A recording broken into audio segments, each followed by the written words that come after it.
ప్రియమైన దేవుని పిల్లలారా, యోహాను సువార్త 12వ అధ్యాయం 24. గోధుమ గింజ భూమిలో పడి చావకుండిన ఎడల అది వంటిగానే ఉండును, అది చచ్చిన ఎడల విస్తారముగా ఫలించును అనే పదం యేసుప్రభు వారు మాట్లాడుతున్నారు. వృక్షశాస్త్రం గురించి ఆయన మాటలు చెప్పటం లేదు. ప్రకృతిలో ఉన్న ప్రతి అణువు కూడా దేవుడు తన పిల్లలకి ఇచ్చాడు. ప్రకృతిలో పుట్టిన ప్రతి వస్తువుని, పక్షిని, జంతువుని, సకల జీవరాశుల్ని మనం పరిశోధిస్తే అందులో దేవుడు కనబడతాడు, మన భవిష్యత్తు కనబడుతుంది. రోమపత్రిక 1వ అధ్యాయం 20వ వచనం చూడండి. దేవుని యొక్క అదృశ్య లక్షణాలు. దేవుడు కనిపించడు, కానీ ప్రకృతిని చూస్తే ఆయన కనిపిస్తున్నాడు. చెవులు, ముక్కు, చేతులు, కాళ్ళు కలిగినవానిగా కాదు. ఆయన ఎలా కనిపిస్తున్నాడో సూర్యుని చూడండి, ప్రకాశిస్తుంది, వెలుగునిస్తుంది, వేడినిస్తుంది, సమస్త క్రిములను సంహరిస్తుంది. మన నుండి ఏం కోరుకుంటుంది అని మనం అడిగితే ఏం కోరుకోదు. ఒక జనరేటర్ పనిచేస్తేనే కానీ ఇన్ని లైట్లు ఈ మైదానంలో వెలగవు, ఈ హారన్స్, ఈ సౌండ్ సిస్టమ్ పనిచేయదు. దానికి డీజిల్ కావాలి, అందులో మండేది కావాలి. ఆ జనరేటర్ని అద్దెకు తెచ్చుకున్నారు, దానికి అద్దె కట్టాలి, ప్రతిరోజు దానికి అద్దె కట్టాలి, అందులో మండుతున్న డీజిల్ కొనాలి.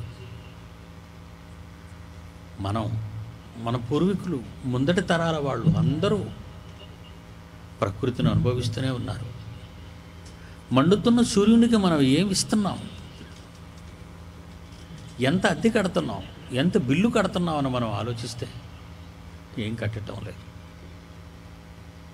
ప్రకాశిస్తున్న చంద్రునికి ఏమీ కట్టడం లేదు, వీస్తున్న గాలికి ఏమీ కట్టడం లేదు. నింగి, నేల, నీరు, నిప్పు, వీటన్నిటికీ, ప్రకృతిలో ఉన్నటువంటి వేటికి కూడా మనం ఏం కట్టడం లేదు. మన నుండి అవి ఏమీ కోరుకోవటం లేదు. అందులో దేవుడు కనిపిస్తున్నాడా? అవునండి, దేవుడు కనిపిస్తున్నాడు. ఆయన మన నుండి ఏమీ అనుభవిస్తున్న దాని కొరకు కోరుకోడండి. నీవు తినే తిండి కోసం, నువ్వు పడే సుఖం కోసం, నీ దప్పిక తీర్చటానికి, నీ ఆకలి తీర్చటానికి, నీ సుఖాలు తీర్చటానికి ప్రకృతిని ప్రసాదించిన మన తండ్రి కన్నదేవుడు మన నుండి డబ్బులు కోరుకోవటం లేదు. అందుకే పౌలు మహనీయుడు ఈ వాక్యంలో ఆయన ఏమంటున్నాడంటే, రోమాపత్రిక 1:20లో ఆయన అదృశ్య లక్షణాలు అనగా ఆయన నిత్య శక్తి, ఆయనలో ఉన్న దైవత్వం, ఈ సృష్టిలో పుట్టినప్పటి నుండి జగత్తు ఉత్పత్తి మొదలుకొని సృష్టింపబడిన వస్తువులు, చెట్టును చూస్తారా, తిమింగలాన్ని చూస్తారా, చేపను చూస్తారా, నక్షత్రాన్ని చూస్తారా, పండే పంటను చూస్తారా, వీచే గాలిని చూస్తారా, వర్షించే మేఘాలు చూస్తారా, ప్రకాశించే సూర్యుని చూస్తారా, జగదుత్పత్తి మొదలుకొని సృష్టింపబడిన వస్తువులను ఆలోచిస్తే మనకు అర్థమైపోద్దన్నాడు, కనబడిపోద్దన్నాడు. అదండి దైవత్వం. అవి దేవుని లక్షణాలు, దేవుని గుణాలవి. ప్రియమైన సోదర సోదరీమణులారా, యోహాను సువార్త 12:24లో మీరు చదువుకున్నారు కదా, గోధుమ గింజ భూమిలో పడి చావకుండిన ఎడల అది వంటిగానే ఉండిపోద్ది కదా. అది గాదిలో ఉండిపోయో, పక్షి చేత మెంగబడో, లేక నీళ్లలో ప్రవాహంలో కొట్టుకుపోయో, లేక ఎండకు ఎండిపోయో మంటలో కాలిపోయో ఉంటే విత్తనం ఒంటిగానే కనబడకుండా పోతుంది. కానీ అది చచ్చిన ఎడల, అది నేలలో పడి చచ్చిన ఎడల విస్తారముగా ఫలించును అనే మాట చెప్పాడండి. ఎవరి కోసం ఈ మాట? ఎవరి కోసం? నీ ఆకలి తీర్చటం కోసం కాదు. ఒకటి నీ ఆకలి తీర్చటం కోసమే, కానీ దానిని చూచిన తరువాత నీకు మహాజ్ఞానం రావాలని, దైవజ్ఞానం నీకు రావాలని. అంటే నీవు చచ్చిపోతే విస్తారంగా ఫలిస్తావు అంటున్నాడు. ఆలోచించండి. 60 ఏళ్ల 3 నాళ్ల ముచ్చట ఈ బ్రతుకే గొప్ప భాగ్యం అనుకుంటుందండి ఈ ప్రపంచం. 60 ఏళ్ల 3 నాళ్ల ముచ్చటైన ఈ మాయ లోకంలో బ్రతకటమే జీవితం అనుకుంటున్నారు చాలామంది. ఏమండి, అది చాలా చిన్నదంటున్నాడు ఆయన. ఒక గింజగా నువ్వు ఆలోచిస్తే, నువ్వు గోధుమ గింజవని కాసేపు నువ్వు ఆలోచించగలిగితే నువ్వు చచ్చిపోవాలి అంటున్నాడు ఆయన. నువ్వు చచ్చిపోవాలి. అలా చచ్చిపోతే ఆ గింజ నేలలో పడితే ఏమవుతుందన్నాడు? విస్తారముగా ఫలించును. విస్తారంగా ఫలించును. 60 ఏళ్ల జీవితం కావాలా? విస్తారమైన జీవితం కావాలా? 60 ఏళ్ల జీవితం కావాలా? మన పూర్వీకులు ఒకప్పుడు చావు లేని వారిగా పుట్టారండి. ఆదామవ్వలు వాళ్ళకి చావు తెలియదండి, వాళ్ళకి ఆకలి దప్పిక తెలియదండి, కన్నీళ్ళు తెలియదండి, కష్టాలు తెలియదండి. అదండి ఏదైనా మనం మన ఆది తల్లిదండ్రులైన ఆది దంపతుల్ని ఆయన ఏదైనా వనంలో పెట్టిన రీతి మనం ఆలోచిస్తుంటే అద్భుతం కదండి.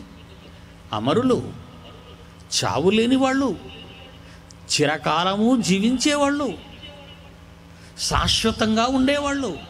అలాంటి జీవితాన్ని తప్పు చేసే కదండి పాడు చేసుకున్నారు. తప్పు చేసే కదా పోగొట్టుకున్నారు వాళ్ళు. అందు గురించి కనుక 1000 సంవత్సరాలు ఇచ్చాడు. 1000 అయినా గొప్పే కదండి. ఈరోజు 60-70లో ఉన్న మనకంటే 1000 ఏళ్ళు బ్రతికిన వాళ్ళు గొప్పోళ్ళే కదండి. ఒకవేళ అదే గొప్ప అనుకుంటున్నావా? జలప్రళయం తరువాత 120 ఏళ్ళు బ్రతకడమే గొప్ప అనుకుంటున్నావా? జలప్రళయం తరువాత 60-70 ఏళ్ళు బ్రతకటం ఈ జీవితం గొప్ప అనుకుంటున్నావా? కాదు బిడ్డ, నీకు ఒక జీవితం ఉంది. నువ్వు ఒంటిగా ఉండి మరణించకూడదు, నువ్వు ఒంటిగా ఉండి చావకూడదు. నువ్వు నేలలో పడి చనిపోతే విస్తారముగా ఫలించే ఒక జీవితం ఉంది. ఒక చిన్ని విత్తనంలో ఒక మహావృక్షం ఉంది అంటే నువ్వు నమ్ముతావా? నమ్మాలి. మరి నమ్మాలి. మర్రి పండు, అందులో ఎన్నో ఎర్రటి పండు, అందులో ఎన్నో చిన్ని పిక్కలు. ఆ పిక్కలు తింటుంది పక్షి. ఎక్కడికో వెళ్ళి విడుస్తుంది రిట్ట. అది మన కంటికి కనిపించదు, కానీ అది ఒక మొలకగా, అది ఒక మొక్కగా, అది ఒక మహావృక్షంగా మారితే, మర్రి వృక్షం అని అనుకుంటే, దానికి 1000 సంవత్సరాలు జీవితం అని నువ్వు అనుకుంటే, ఒక చిన్న మర్రి విత్తనంలో ఒక మహా ఆకారం ఉందని నువ్వు తెలుసుకోవాలి. ఒక చిన్న మర్రి విత్తనంలో ఒక మహా ఆకారం ఉంది. ఏళ్ల తరబడి బ్రతకవలసిన ఆకారం ఉంది. అలాగే ఈ చిన్న మట్టి శరీరంలో 60-70 ఏళ్ల ఈ చిన్న మట్టి ఆకారంలో ఒక మహా జీవితం ఉందని చెప్పటానికి నుండి ఇవన్నీ చెప్పాడు ఆయన. మరణం ముగింప లేదండి, మరణం ప్రారంభం. ప్రపంచానికి తెలిసింది మరణం ముగింపు. దేవుడు చెప్పింది ప్రపంచానికి మరణం ప్రారంభం. Death is the gate to life అంటున్నాడు. మృత్యువు జీవానికి మార్గం అంటుంది బైబిలు. ఒకసారి చూద్దామండి, ఆ విత్తనాలు ఎలా పెరుగుతున్నాయో, ఎలాంటి ఆకారాన్ని తెచ్చుకుంటున్నాయో ఒకసారి మనం చూద్దాం. ఆ గింజ మీద ఉన్నటువంటి ఆ పొర పగిలిపోతుంది. ఆ లోపల ఉన్నటువంటి ఆ చిన్ని ఆకారం చచ్చిపోతుంది. చచ్చిపోయిన తరువాత ఒక చిన్న వేరు, తల వెంట్రుక లాంటి వేరు నేలలోకి దిగుతుంది. ఒక తల వెంట్రుక లాంటి చిన్ని మొలక భూమిని నెట్టుకుంటూ బయటకు వస్తుంది. అలా దాన్ని చూస్తుంటే అదే మొలక, మొక్క, చెట్టు మన కళ్ళ ముందు జరుగుతున్న నిజాలు అవన్నీ. వాటికంటే మీరు శ్రేష్ఠులు కారా? ఒక మొక్క కంటే, ఒక పక్షి కంటే, ఈ సృష్టిలో ఒక చిన్న జీవి కంటే నువ్వు గొప్పవాడివి. ఒక చిన్ని గొంగల పురుగు, అది తల నిండా, శరీరము నిండా వెంట్రుకలు కలిగి ప్రాకుతూ ఉంటుంది. దాన్ని మన ఇంటి గోడల మీద తగిలించుకుంటావా? తగిలించుకోం. కానీ అది మన ఇంటి గోడల్లోనికే వస్తుంది. ఒక రూపం కోసం, సీతాకొక చిలుకగా ఒక రూపం మారాలని, తాను గాలిలో ఎగరాలని, అంతకాలం భూమి మీద ప్రాకి రక్షణ లేని తన జీవితం, ఏ పక్షి తన్ను మింగేస్తుందో, ఏ జంతువు తన్ను మట్టేస్తుందో, ఏ చీమలు వాటిని పట్టుకుంటాయో, ఎక్కడ తన బ్రతుకు ఎప్పుడు నాశనం అయిపోతుందో, ముగింపు అయిపోతుందో తెలియని పరిస్థితుల్లో ఈ గొంగళి పురుగు భూమి మీద తిరుగుతూ ఉంటుందండి. కానీ దానికి ఒక రూపం కావాలని దానికి తెలుసు. దానికి ఒక రూపం ఉందని, ఆ రూపాన్ని తను సంపాదించుకోవాలని ఎవరు నేర్పించారండి దానికి ఆ విద్య? ఏ శాస్త్రాలు చదువుకుందండి? అది ఏమీ తెలుసుకోలేదు. అది అయినా సరే భవిష్యత్తును ఎరిగినటువంటి ఆ పురుగు ఒక చిన్న గూడు కట్టుకుంటుంది. ఆ గూడులో కొన్ని రోజులు నిద్రపోతుంది. ఆ నిద్రపోయిన తర్వాత దాని రూపం చూస్తే అదే సీతాకోక చిలుక. అంతవరకు భూమి మీద ప్రాకి రక్షణ లేని తన బ్రతుకుకి గాలిలో ఎగిరిపోయి ఎంతో విశాలాన్ని చూడగలిగినంత ఎత్తులో ఎగురుతూ వెళుతూ ఉంటుంది. అది గొంగళి పురుగు సీతాకోకగా చిలుకగా మారుతున్న లక్షణం. దైవ లక్షణం కావాలా నీకు? దైవ లక్షణాన్ని తెలుసుకోవాలనుకుంటున్నావా? అనంతమైన జ్ఞానాన్ని నువ్వు తెలుసుకోవాలనుకుంటున్నావా? దేవుని యొక్క మహాజ్ఞానం దీని వెనకుంది. వీటన్నిటినీ దేవుడు నీ కళ్ళ ముందు ఎందుకు చేయిస్తున్నాడో ఏ రోజైనా ఆలోచిస్తున్నావా? సీతాకోక చిలుక పట్టుకోవాలి అనుకుంటున్నావు, దొరకపోతే దాని బొమ్మలను కొని బజార్లో నీ గోడలకు తగిలించుకోవాలి అనుకుంటున్నావు. కానీ దానికి ఎంత జ్ఞానం ఉంది! రాబోయే జీవితం కోసం తన బ్రతుకును జాగ్రత్తగా కాపాడుకుంది. ఏ పక్షికో ఏ జంతువు కాళ్ళ కిందో పడి చచ్చిపోకుండా, నాకంటూ ఒక బ్రతుకుంది, నాకు ముగింపు లేదు అని రాబోయే ఆ జీవితం కోసం, చిలుక జీవితం కోసం ఎదురు చూసింది ఒక గూడు కట్టుకొని భద్రంగా. ప్రియమైన దేవుని పిల్లలారా, దేవుని జ్ఞానం అదే. ఇది మహాజ్ఞానం అంటున్నాడు దేవుడు. ఏంటా జ్ఞానం? చదవండి 44వ వచనం. కొరింథీయులకు రాసిన మొదటి పత్రిక 15వ అధ్యాయము 44వ వచనము. ప్రకృతి సంబంధమైన శరీరముగా విత్తబడి, అంటే సమాధి చేయబడుతున్నావు. ఏమండి, రైతు విత్తనాలు తీసుకెళ్ళి భూమిలో జల్లుతున్నాడు, దున్నిన నేలలో జల్లుతున్నాడు. అలా జల్లేసి ఏడుస్తాడండి గట్టు మీద కూర్చొని? మరి చచ్చిపోతే వీళ్ళెందుకు ఏడుస్తున్నారు? అర్థం కాలేదండి. మనిషి చచ్చిపోతే మనిషి ఎందుకు ఏడుస్తున్నాడు? అదే యేసు చెప్పాడు, నా కోసం ఏడవకండి, నేను లేచిపోతానుగా, నేను లేచిపోతాను. లేవని వాళ్ళు మీ వాళ్ళే, మీరు లేవరు చచ్చిపోయినా. ఎందుకు? లోకం కోసం బతికి చేస్తారు కనుక. మీరు లోకం కోసం బతికి చేస్తారు కనుక లేవరు. అందుకొరకు మీకోసం, మీ పిల్లల కోసం ఏడవండి అని యేసు చెప్పాడు. లెంట్ డేస్ అంటే శ్రమ దినాలండి. అర్థమైందండి? యేసు చెప్పిన మాటలలోని మహాజ్ఞానం అమెరికన్స్కి అర్థమైందండి? లేదండి. ఇంగ్లీష్ వాళ్ళకి అర్థమైందండి? లేదండి. యూరప్ కంట్రీలో ఉన్న ఎవరికైనా అర్థమైందండి? లేదండి. ప్రియులారా, వాళ్ళకి అర్థం కాలేదండి బైబిల్. వాళ్ళకి విదేశాలకు బైబిల్ అర్థం కాలేదండి వాళ్ళు. ఇక మన స్వదేశంలో మన వాళ్ళకి అర్థమైందండి, వీళ్ళకేం అర్థమైందండి? వీళ్ళకి అర్థం కాలేదండి. కనుక ప్రియులారా, ఒక మంచి మాట రాశాడు పౌలు మహనీయుడు. ఎంత మంచి మాట అంటే అది, ప్రకృతి సంబంధమైన శరీరముగా మట్టిలో విత్తబడిన నీవు ఆత్మ సంబంధమైన శరీరముగా లేపబడిపోతావు. ప్రకృతి సంబంధమైన ఈ శరీరము ఉంటేనే కానీ ఆత్మ సంబంధమైన శరీరం రాదు. జాగ్రత్తగా వినడు దాని అర్థం. ప్రకృతి సంబంధమైన శరీరం ఉంటేనే, ఆ శరీరాన్ని దేవుడి కొరకు ప్రకృతిలో వినియోగిస్తేనే నీవు నీ శరీరాన్ని ప్రకృతిలో వినియోగిస్తున్నావన్న సంగతి ప్రకృతి నీకు సర్టిఫికేట్ ఇస్తేనే. ఎంత కథ అంటే ఎంత కథ ముడిపడుందో చూసారా మన కథ? ప్రకృతి మనకు సర్టిఫికేట్ ఇవ్వాలట. ఏమని? నీ కొరకు బ్రతికాడు తండ్రి ఈ కుమారుడు, యజమాని ఈ బిడ్డ నీ కోసం బ్రతికింది అని ప్రకృతి నీకు సర్టిఫికేట్ ఇవ్వాలి. ప్రకృతి నిన్ను మెచ్చాలి. ప్రకృతి ఎందుకు పెట్టాడు? ప్రకృతిని ఎందుకు పెట్టాడు ఇన్విజిలేటర్గా? ప్రకృతిని ఎందుకు నీకు కాపలాదారుడుగా పెట్టాడు? ప్రకృతిలో పుట్టావు, ప్రకృతిలో పెరుగుతున్నావు, ప్రకృతి కోసం బ్రతుకుతున్నావు. మట్టిలో తెచ్చిన దానిని మెడలో వేసుకుంటున్నావు, అవునా? మట్టిలో ఉన్న వాటిని పూజిస్తున్నావు, మట్టి నుండి వచ్చిన దానిని ఆరాధిస్తున్నావు, మట్టి నుండి వచ్చిన వాటి కొరకు తిరుగులాడుతున్నావు. అప్పుడే ప్రకృతి నీకేమిస్తుంది? వీడొక దరిద్రుడు అని సర్టిఫికేట్లు. మీకు అర్థమైందా? ఇప్పుడు మనల కాపలా కాసేది ఎవరు అనుకున్నారు? దూతలు కారు, ప్రకృతి, పంచభూతాలు. ఈ పంచభూతాలు నిన్ను చూస్తుంటాయి. ఏమని చేస్తావు? ఉదయం నుంచి ఏం చేస్తున్నావు? నువ్వు ఏం చేస్తున్నావు? నేల తల్లి, నింగి తల్లి, నిప్పు తల్లి, ఈ ఈటల తల్లులు అంటావేంటి నువ్వు?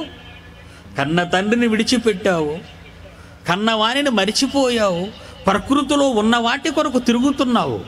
ఏం దొరుకుతుంది అక్కడ నీకు? ఏం కావాలి నీకు అక్కడ? కన్న తండ్రి నీ కోసం ఉంటూ ప్రకృతి ఒడిలో నిన్ను పెట్టి ప్రకృతిని నీకు కాపలాగా పెట్టాడు. అందుకే ప్రకృతి ఏం చేస్తుందో తెలుసా? చదువుతారు ఒకసారి బైబిల్ మీరు చూడండి. రోమాపత్రిక 8వ అధ్యాయము 19వ వచనము. రోమాపత్రిక 8వ అధ్యాయము 19వ వచనము. దేవుని కుమారుల ప్రత్యక్షత కొరకు, దేవుని కుమారుల ప్రత్యక్షత. తణుకులో ఉన్నాడా? భీమవరంలో ఉన్నాడా? నరసాపురంలో ఉన్నాడా? పాలకొల్లో ఉన్నాడా? ఏలూరులో ఉన్నాడా? ఎక్కడున్నాడు? ఈ పశ్చిమ గోదావరిలో దేవుని కుమారుడు. ప్రకృతి చూస్తుందట. అంటే నువ్వు ఎక్కడికెళ్ళు నీ కాళ్ళ కింద ఉన్నది అదే కనిపిస్తున్నది ఆకాశం. ఆ పైన కనిపిస్తున్నవి నక్షత్రాలు, రాత్రివేళ చంద్రుడు, పగటివేళ సూర్యుడు. ప్రకృతిలోని ప్రతి పదార్థం నిన్ను కనిపెడుతూనే ఉంది. నువ్వు దేవుని కుమారుడవా కాదా? అమెరికా వాడు అంతరిక్షంలోకి వెళుతున్నాడు, ఇండియా వాడు భూగర్భంలోకి వెళ్తున్నాడు, రష్యా వాడు సముద్ర గర్భంలోకి వెళ్తున్నాడు. ఏం కావాలి? ఏవో కావాలి వాళ్ళకి, ఏవేవో కావాలి వాళ్ళకి. అవేనా నీకు కావాలి? వాటి కోసమే నువ్వు పుట్టావా? సృష్టి దేవుని కుమారుల ప్రత్యక్షత కొరకు మిగుల ఆశతో తేరు చూచుచు కనిపెట్టుచున్నది. ఎక్కడికి వెళ్ళిపోతారు చెప్పండి ఇప్పుడు మీరు? మీ మీద ఎలాంటి వాళ్ళు విజిలెన్స్గా ఉన్నారో చూసారా? ప్రకృతే సాక్ష్యంగా దేవుడు మీకు పెట్టాడు. మీరు ఈ ప్రకృతిలో ఎవరి కొరకు బ్రతుకుతున్నారో చూడమని ప్రకృతిని శాసించాడు నీ మీద. చెబుతున్నాడు చూడండి ప్రకృతితో. వింటారా? యెషయా గ్రంథము 1వ అధ్యాయము 2వ వచనం నుంచి చూడండి. ఆయన ఎవరితో మాట్లాడుతున్నాడు? ఎవరితో ఆయన డిస్కస్ చేస్తున్నాడు మన గురించి? ఎవరితో ఏం మాట్లాడుతున్నాడు మన గురించి ఆయన? చూడండి. దూతలతో కాదండి. ఆకాశమా ఆలకించు, భూమి నువ్వు చెవిగ్గు. నేను పిల్లలను పెంచాను, గొప్పవారినిగా మీ మధ్య చేశానా? వారు నా మీద తిరగబడ్డారు. తిరగబడిన వారు, నా మీద తిరగబడిన వారు, వీళ్ళు నాకు అవసరం లేదు. ఇప్పుడు నా పిల్లలు కావాలి నాకు, నా పిల్లలు చూడాలి నీవు. అందుకే సృష్టి ఏం చేస్తుందట? మిగులు ఆశతో తేరి చూచుచు కనిపెడుతుందట. ఎవరు దేవుని పిల్లలు, ఎవరు దేవుని పిల్లలు? అబ్రహాం దగ్గరికి వచ్చాడు దేవుడు. నువ్వు నా కొడుకువే కదా? అవును తండ్రి. నీకు పిల్లలు లేరు కదా పాపం? అవును తండ్రి. చాలా గర్భం ఉడిగిపోయింది కదయ్యా, ఇంకా నాకు పిల్లలు ఎక్కడ పుడతారు అన్నాడు. నేను ముసలివాడనైపోయాను కదా, నాకెక్కడ పిల్లలు పుడతారు అన్నాడు. అంతే, పుడతారు. మీదటికి కాలం వస్తాను, నీ భార్య శారా గర్భవతిగా నా మాట ప్రకారంగా వాగ్దాన పుత్రుని జనింపచేస్తాను. అనుకున్నట్టుగానే పుట్టాడు ఇస్సాకు. పుట్టాడు. సృష్టి దేవుని పిల్లల కొరకు మిగులు ఆశతో తేరు చూడాలి. సృష్టి కనిపెడుతుంది, అబ్రహాముని చూస్తుంది. ప్రకృతి ఒడిలోనే కదా ఉన్నాడు అబ్రహాము. ప్రకృతిలోనే కదా దేవుడు అబ్రహాముతో మాట్లాడుతున్నాడు. చూస్తున్నాడు ఆయన. అబ్రహాము అని పిలిచాడు. అప్పటికి ఇస్సాకు ముద్దు మాటలాడుతూ చిలిపిగా ఆడుకుంటూ తల్లిదండ్రుల మధ్య గెంతుతున్న కాలం, చిన్నవాడు, పాలబొగ్గల పసివాడు. నీకు ఒక్కగానైనా ఒక కొడుకును నాకు బలి ఇవ్వాలి. ఏమంటాడో అబ్రహాం అని ప్రకృతి అంతా చూస్తుంది, దేవుడు కూడా చూస్తున్నాడు ఏమంటాడో అబ్రహాం అని. అదేంటి ప్రభువా, పిల్లలు లేని నాకు, ఆశలు చచ్చిపోయిన నాకు మనసులో ఆశలు పుట్టించి కొడుకునిచ్చి వాడిని పెద్దవాడిని చేసి ముద్దు మాటలు ఆడుతున్న ఈవేళ ఇంత పసితనంలో వాడిని నీకు బలివ్వమనటో న్యాయమా అని అడుగుతాడా అని ఆలోచించిందండి ప్రకృతి. ఆయన అడగలేదు. భార్యతో చెబితే ఎక్కడ ఆటంకపరుస్తుందోనన్న అనుమానంతో భార్యకు కూడా చెప్పకుండా దేవుడు చెప్పిన మోరియా దేశానికి 2 పని వాళ్ళని వెంట పెట్టుకొని కర్రలు చీల్చి కట్టెలను గాడిదకి కట్టి నిప్పు చేత బట్టి కత్తి పట్టుకొని మోరియా దేశానికి 2 రోజులు ప్రయాణం చేశాడండి. ప్రకృతి చూస్తుంది, నిన్ను చూస్తుంది ప్రకృతి. అలా ప్రయాణం చేసిన తర్వాత ఎత్తైన మోరియా కొండలలో ఒక కొండ మీదకి వెళ్ళడానికి కిందన పనివాళ్ళ నుంచి మీరు ఇక్కడే ఉండండి, నా దేవునికి నేను బలి ఇవ్వాలి, ఎవరినేని మాత్రం చెప్పలేదు. కట్టెలు పట్టుకున్నాడు, కత్తి పట్టుకున్నాడు, కట్టెలు ఇస్సాకు నెత్తిన పెట్టాడు, నిప్పు పట్టాడు, కత్తి పెట్టాడు, వెళ్ళిపోతున్నాడు మోరియా కొండ మీదకి. అప్పుడు అడుగుతున్నాడు ఇస్సాకు తండ్రిని, నాన్న కట్టెలున్నవి, నిప్పుంది, కత్తుంది, గొర్రె పిల్లేదయ్యా, బలి పశువేదయ్యా అని అడిగితే దేవుడు చూసుకుంటాడు. ఏ గుండె భరించగలదండి ఆ మాటలకి? కొద్ది క్షణాల్లో తన కొడుకును తన చేతులారా నరికైపోతున్నాడు కదా. ఏ తండ్రి అయినా ఆ మాటలు విని ఆనందంగా ఉండగలడా? ఉండలేడండి. అదండి కష్టకాలం అంటే, పరీక్ష కాలం అంటే అదేనండి, అది పరీక్ష కాలం. ఇలాంటి పరీక్షలు నీ జీవితంలో దేవుని కొరకు ఏవైనా అనుభవించావా? ఎవరు దేవుని పిల్లలని ప్రకృతి, ఎవరు నా పిల్లలని దేవుడు ఎదురు చూస్తున్న వేళ ఎవరు పని మీద బ్రతుకుతున్నావు సోదరా సోదరి? పాలబుగ్గల పసివాడు అడిగిన ప్రశ్నకు గుండె చెరువైపోయిన అబ్రహాము మారు మాట్లాడకుండా ఎత్తైన శిఖరం మీదకు మోరియా దేశంలో ఆ కొండ మీదకు తీసుకుని పోయి బలిపీఠం కట్టి చీల్చిన కట్టెలను పేర్చి ఇస్సాకును కట్టి పరుండబెట్టి కత్తి ఎత్తాడు. ఎందుకో తెలుసా? దేవునికి ఇష్టమైన పని తాను చేయాలి. నా దేవుడు ఇంతకాలానికి నాకు కొడుకునిచ్చి అదే కొడుకును నా కన్న తండ్రి అడుగుతున్నాడు అంటే నేను ఎందుకు ఇవ్వకూడదు అని భార్యతో చెబితే భార్య ఆటంకపరుస్తుందేమో అని, బంధువులకు తెలిస్తే తన ప్రయాణం కానివ్వరని, లేదా ఇస్సాకును ఎక్కడైనా దాచేస్తారేమో అనే భయంతో 3వ వాడికి తెలియకుండా కొడుకుని తీసుకొని బలివ్వటానికి సిద్ధపడిన విశ్వాసులకు తండ్రి అబ్రహాము దేవుని ఇష్టాన్ని నెరవేర్చాడే తప్ప భూమి మీద తన ఇష్టాన్ని నెరవేర్చుకోవటానికి ఎన్నడూ ఆశించలేదు. ఆలోచించండి. నిన్ను కోరుకున్నాడు దేవుడు. నీ పాడి గేదె పాలు అవసరం ఆయనకు లేదు. నీ పంట శ్రేష్టమైన దానికి ఇప్పుడు అవసరం లేదు. నువ్వు కావాలి, సజీవంగా కావాలి, శవంగా కాదు. సజీవమైన నీ ఆకారం, నీ నోటి మాటలు ఆయనవై ఉండాలి, నీ మెదడులోని ఆలోచనలు ఆయనవై ఉండాలి, నీ చేతలు ఆయనవి, నీ నడతలు ఆయనవి, సమస్తము ఆయనదై ఉండాలి. ఇదండి ఒక మంచి మాట చూడండి బైబిల్లో. రోమీయులకు రాసిన పత్రిక 14వ అధ్యాయం 7, 8, 9 ఆ 3 వచనాల్లో ఎంత మాధుర్యమైన సంగతులు రాయబడ్డాయో చూడండి. రోమపత్రిక 14వ అధ్యాయం 7, 8, 9 మనము బ్రతికినను, అక్కడి చదువు నాయన, మనము బ్రతికినను ప్రభువు కోసం బ్రతుకుచున్నాము, చనిపోయినను ప్రభువు వారమై చనిపోవాలి. చూసారా ఎంత మంచి మాట చెప్పాడు? మనము బ్రతికినను ప్రభువు కోసం బ్రతకాలి, చనిపోయినను ప్రభువు కోసం చనిపోవాలి. తాను మృతులకును సజీవులకును ప్రభువయుండుటకు ఇందు నిమిత్తమే కదా క్రీస్తు చనిపోయి మరలా బ్రతికెను. ఇంకా ఎవడును తన కోసం బ్రతకకూడదు, ఎవడును తన కోసం చనిపోకూడదు. 7, 8, 9 వచనాలు. మనలో ఎవడును తన కోసం బ్రతకకూడదు, ఎవడును తన కోసం చనిపోకూడదు. అంటే తన కోసమే చనిపోయిన వాడికి మరణము ముగింపు అయితే, దేవుని కోసం చనిపోయిన వాడికి మరణం ప్రారంభం అని అర్థం. ఎంత మంచి మాట అండి, ఎంత మంచి మాట. మరలా చదువుదాం. మనలో ఎవడును తన కోసమే బ్రతకడు, ఎవడును తన కోసమే చనిపోడు. మనం బ్రతికినా ప్రభు కోసమే బ్రతకాలి, చనిపోయినా ప్రభు కోసమే చనిపోవాలి, ప్రభు కోసమే చనిపోవాలి.